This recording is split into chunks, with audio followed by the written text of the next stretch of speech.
თქვენ ფიქრობთ რომ ხვალიდან აღარ იქნება სააკაშვილი პრეზიდენტი? აღარ იქნება მორალურად არანაირად არ იქნება, ის იქნება გატყავებული კურდღლის ტყავი და თივით გამოტენილი და აი ეს მართლაც ანალიზი გაუკეთა ამ პრეზიდენტს ამ ჭკვიანმა ქალბატონმა რა მართლაც ეხლა ნანობს მაგრამ გვიანია თითზე კბენანი გვიანია მან იმდენი სევდა იმდენი ტრაგედია მეაყენა აი ამ ვაშკაც ადამიანებს პოლიტიკურ პატიმრებს ჩვენი ცოტნეს გამსახურდიას სახით იმდენად არაკანონიერად ყავთ ის კაცური კაცები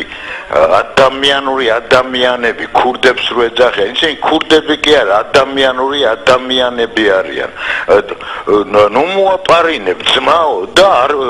არ მოგპარავს ვერც მოგპარავს დაასაქმე და ის არც ერთი არ იკადრებს რომ ვიღაცა გააღარიბოს ვიღაცა მოპაროს ის კანონი ქურდი არასდროს ბანდიტი არ არის არც ყოფილა და არც იქნება ისინი იყვნენ და არიან სიკეთით სავსე ხალხი ბევრი გამიგია მე და კრიმინალური ლიტერატურა დეტექტიური ლიტერატურას მაქვს წაკითხული კონან დოილის თამადობის სახით და ისინი საქართველოშიც ისინი როდესაც მიდიოდნენ ღარიბ ოჯახს რო ნახავდნენ ვაიმე აქ სად შემოვედითო და პატარა წერილს